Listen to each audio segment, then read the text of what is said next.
Everyone, I am Dr. Manu Raj Sharma, Assistant Professor at एलन Mithila university Darbhanga. आज जो हमारा टॉपिक है डिस्कशन का वो है हमारा theories of coral reef formation, अर्थात प्रवाल भित्तियों के निर्माण के एक सिद्धांत के बारे में आज हम चर्चा करने वाले हैं। तो जो सिद्धांत का चर्चा करने वाले हैं उसका नाम है स्टैंड स्टिल थ्योरी ऑफ मरे। ठीक है। थोड़ा सा पहले मरे साहब के बारे में हम जान लेते हैं कि सर जॉन मरे एक जो ब्रिटिश ओशनोग्राफर थे। इसके अतिरिक्त वो एक मरीन बायोलॉजिस्ट और लिम्नोलॉजिस्ट भी थे, और उन्हें आज के समय में जो है फादर ऑफ मॉडर्न ओशनोग्राफी के रूप में भी जाना जाता है। ठीक है। तो सर मरे ने ये थ्योरी दी है, ठीक है, जिसे स्टैंड स्टिल थ्योरी कहा जाता है, जो कि ये बताती है कि कोरल रीफ्स का निर्माण कैसे होता है। तो मरे साहब ने ये थ्योरी जो है सन 1880 में जो उनकी यात्राएं थी, खासकर चैलेंजर एक्सपीडिशन जिसे कहा जाता है, 1872 से लेकर 1876 के बीच में जो उन्होंने यात्राएं की थी, उसके आधार पर उन्होंने इस थ्योरी को दिया था। ठीक है। तो उस थ्योरी की सबसे जो प्रमुख वाक्य है या प्रमुख जो हमारा कंपोनेंट है वो ये डिस्कस करता है कि कोरल पॉलिप्स जो है वो लगभग आपकी 30 फैथम, ठीक है, या 180 फीट की जो गहराई है वहां तक जीवित रह सकते हैं। ये जो बात है ये बिल्कुल इससे पहले जो डार्विन के द्वारा दी गई थी सबसिस्टेंस थ्योरी, उसके विपरीत जाता है, क्योंकि डार्विन ने ये कहा था कि जो हमारे कोरल्स है, ठीक है, कोरल पॉलिप्स है, वो ज्यादा गहराई पे नहीं पाए जा सकते हैं। तो इस थ्योरी के अंदर में मरे साहब ने डार्विन के बिल्कुल विपरीत में ये कहा कि कोरल पॉलिप्स वह जीव जो प्रवाल भित्तियों का या कोरल्स का निर्माण करते हैं, अपने शरीर से चूने का रिसाव करते हैं और कोरल्स का निर्माण करते हैं, वो हमें लगभग 180 फीट की गहराई तक भी मिल सकते हैं। दूसरी चीज उन्होंने वो कही कि ये जिस प्लेटफॉर्म के ऊपर में कोरल्स डेवलप करते हैं, वो प्लेटफॉर्म जो है हमारा बहुत स्टेबल होता है, तात्पर्य कि वो स्थिर होता है। और ये जो दूसरा वाक्य जो है मरे साहब ने जो दिया, ठीक है, अपने सिद्धांत के अंदर में, ये पहले वाले सिद्धांत से जो डार्विन के सिद्धांत है वो भी बिल्कुल इसके विपरीत है। क्योंकि डार्विन साहब ने कहा था कि कोरल्स जिस प्लेटफॉर्म पर डेवलप करते हैं या जहाँ पे उनका ओरिजिन होता है, वो प्लेटफॉर्म धीरे धीरे सबसाइड करता है, मतलब कि वो नीचे की तरफ धीरे धीरे दरकता है या वो खिसकता है। तो ये सिद्धांत के अंदर मारे साहब ने बताया कि सबमरीन प्लेटफॉर्म जो है वो कंप्लीटली आपका स्टेबल रहेगा। अब ये है कि सबमरीन प्लेटफॉर्म कौन से हो सकते हैं, तो ये सबमरीन प्लेटफॉर्म हमारे वॉल्केनिक पीक्स हो सकते हैं, हमारा आइलैंड्स हो सकता है, जो कि समुद्र तल के हमें नीचे मिलते हैं। अच्छा, अब स्टैंड स्टिल थ्योरी के बारे में मरे साहब ने दो चीजें और डिस्कस की, क्योंकि उन्होंने कहा कि कोरल पॉलिप्स जो है वो आपके समुद्र तल के, मतलब कहें कि अगर सी लेवल है तो उसके नीचे 180 फिट की डेप्थ पे हमें ये मिलता है। अब इसके बारे में दो महत्वपूर्ण कंडीशन या दो महत्वपूर्ण जो बातें उन्होंने कही, वो पहली बात ये कही कि अगर जो सबमरीन जो हमारा लैंड का जो प्लेटफॉर्म्स है, ठीक है, जो कोरल्स के हैं, ठीक है, अगर वो 180 फीट की ऊंचाई से अत्यधिक है, ठीक है, तो वहां पे क्या होगा, हमें वेव एक्शन देखने को मिलेगा। जैसे कि अगर मैं यहाँ बात करूं, आपको दिखाने की कोशिश कर रहा हूँ कि कंपेयर करें कि ये हमारा सी लेवल है और ये हमारा एक प्लेटफॉर्म है जो हमें देखने को मिल रहा है जहाँ पे कोरल्स का निर्माण होगा।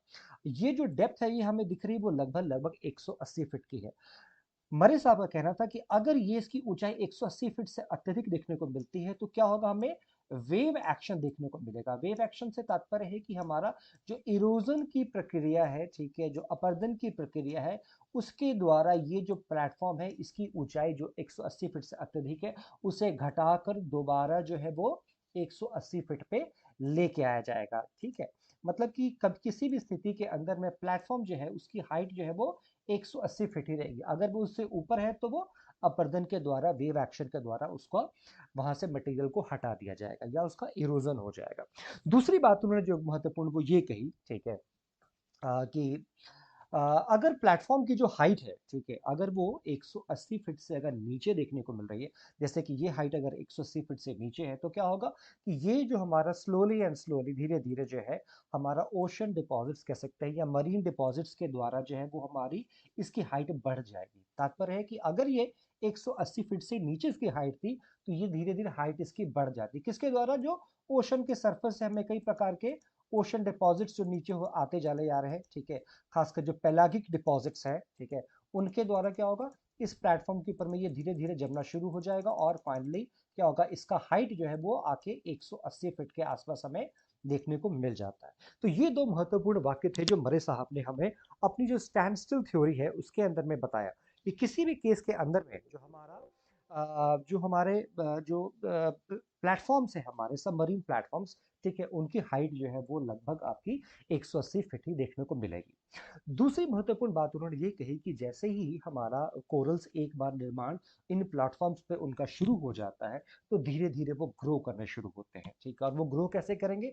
वो अपने ही डेब्रिस से। जैसे कि हम जानते हैं कि कोरल्स जो है, ठीक है, वो अपने शरीर से चूने का रिसाव करते हैं, और वो रिसाव इस ढंग से करते हैं ताकि एक चूना दूसरे चूने के, या एक जीव दूसरे जीव के साथ चिपकते चले जाते हैं, और इस रूप में ये अपना क्या है, एक पूरे कोरल्स रीफ का, ठीक है, या कह सकते हैं कोरल्स का निर्माण करते हैं, ठीक है। तो कई कोरल्स अगर जब तक जीवित हैं तब तक तो है, मरने के बाद में भी क्या होता है, वो डिपॉजिट कर देते हैं, या उसको कह सकते हैं डेब्रिस के तौर पर डेवलप कर जाता है।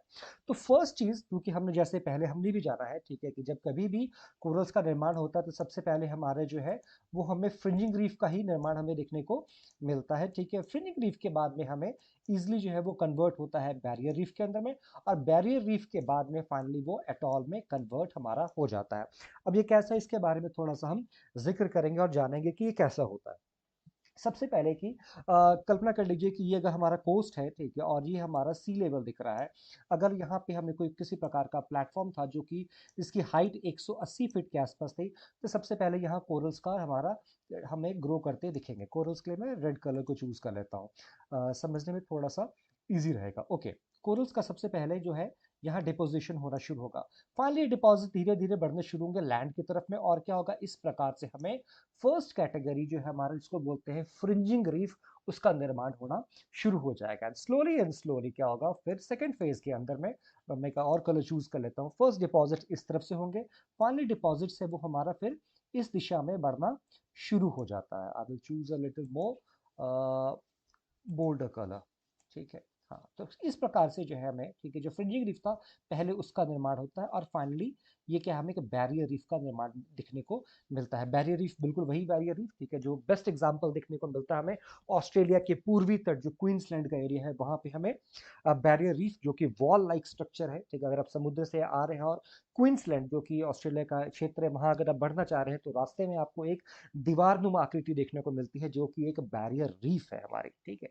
तो सबसे पहले फ्रिंजिंग रीफ का निर्माण होगा, उसके बाद में डिपोजिशन जो है वो इस तरफ में होगा, एंड फाइनली क्या होगा, इसके बीच के अंदर में जो है हमें, ठीक है, वो हमें क्या, एक लगून का निर्माण होता दिखता है, ठीक है। लगून का निर्माण का मतलब हो गया वैसा क्षेत्र जो कि बीच का, जो कि एक लेक के रूप में आकृति जिसकी बन गई है, ठीक है। तो एक लेक जैसा बनने हमने देखने शुरू हो जाता है। फाइनली सबसे पहले फ्रिंजिंग रीफ से हमारा बैरियर रीफ होगा, बैरियर रीफ के बाद में हमारा फिर एटॉल का निर्माण शुरू हो जाता है, ठीक है। तो एटॉल चूंकि हम जैसे पहले जान चुके हैं, थोड़ा हम इसके बारे में फिर से दोहरा देता हूँ इस चीज को, कि स्लोली एंड स्लोली क्या होगा, जैसे कि ये लेक का साइज बढ़ना शुरू हो जाता है, ठीक है, देन सडनली हमारा क्या होगा कि अगर ये क्षेत्र है, ठीक है, तो एक रिंग नाम की, रिंग जैसी आकृति वो डेवलप कर जाती है, और बीच में हमें एक आइलैंड देखने को मिलता है, ठीक है। और इसकी चारों तरफ में क्या है, कोरल्स की एक लेयर से मिलनी शुरू हो जाती है।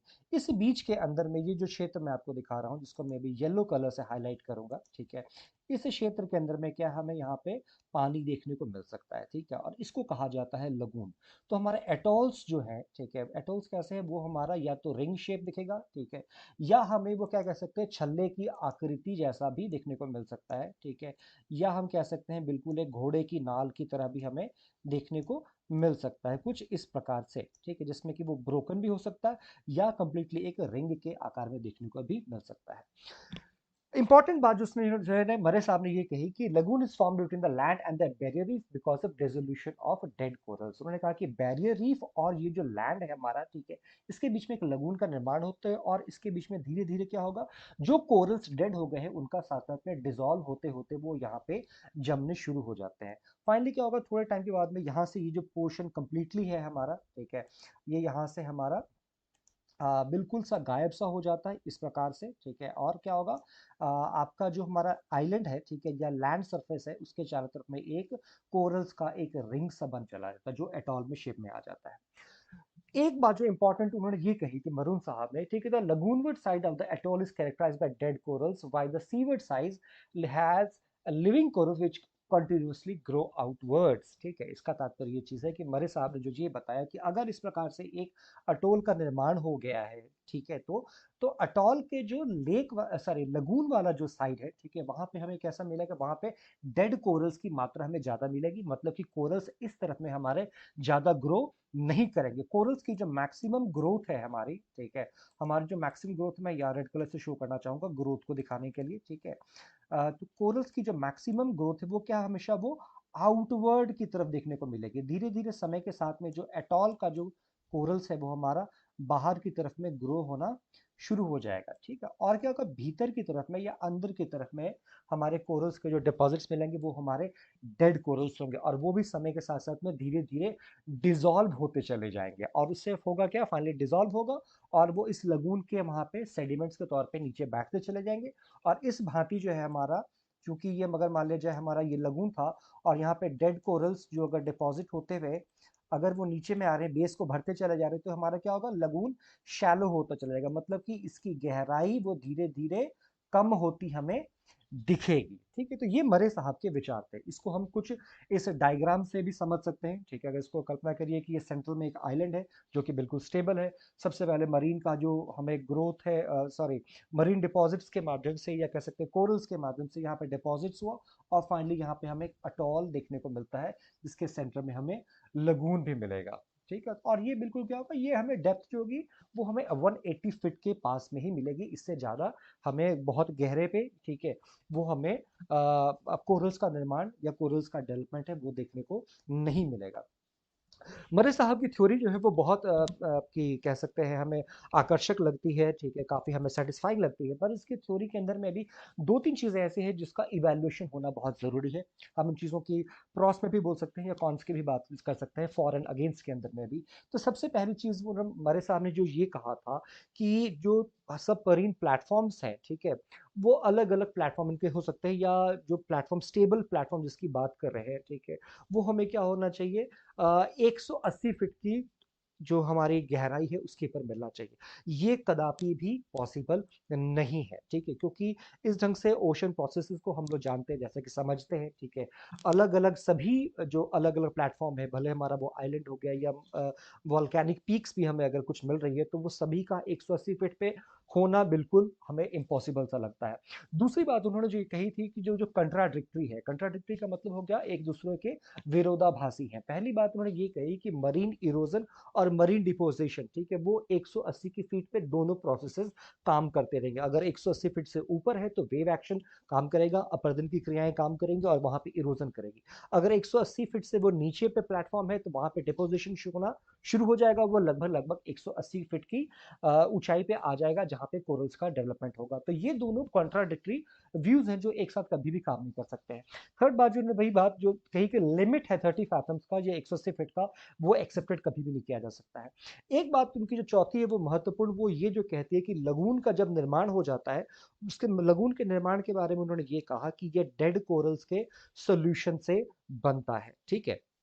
क्योंकि और सबसे बड़ी प्रॉब्लम ये चीज़ है कि इस प्रोसेस के बारे में जो समझा जा सकता है कि ये प्रोसेस कहा जाए कि डेड कोरल से, ठीक है, लगून का निर्माण हो रहा है, ये सेटिस्फाइंग नहीं लगता है, ठीक है, क्योंकि कोरल्स जो है वो हमारे डिसॉल्व करते चले जाते हैं, और फाइनली क्या होगा कि कोरल्स अगर डिसॉल्व करते जा रहे हैं, बेस उसका शैलो होता जा रहा है, तो या उसकी डेप्थ शैलो होती जा रही है, तो कोरल्स का आपका लगून्स का इस भांति निर्माण नहीं होगा।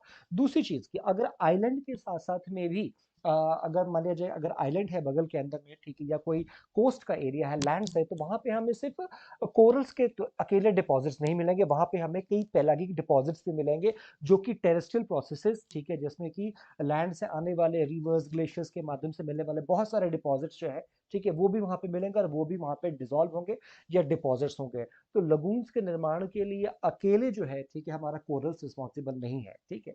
सबसे इंपॉर्टेंट बात ये थी। पांचवा पॉइंट जो है, जो डार्विन का सिद्धांत था, वो हमें कई बार यहाँ पे जस्टिफाइड सा लगता है, क्योंकि उन्होंने कही ये चीज कही कि जो सबमरीन प्लेटफॉर्म है जिसके ऊपर में हमारे कोरल्स का डेवलपमेंट होगा, या जो पीक्स है जहाँ पे कोरल्स हमारे डेवलप करते हैं, ठीक है, वो हमारे स्टेबल होने चाहिए। ऐसा कभी भी नहीं हो सकता है, क्योंकि जो लगून्स का एरिया है वहां पे लगातार डेपोजिशन होती चली जाएगी।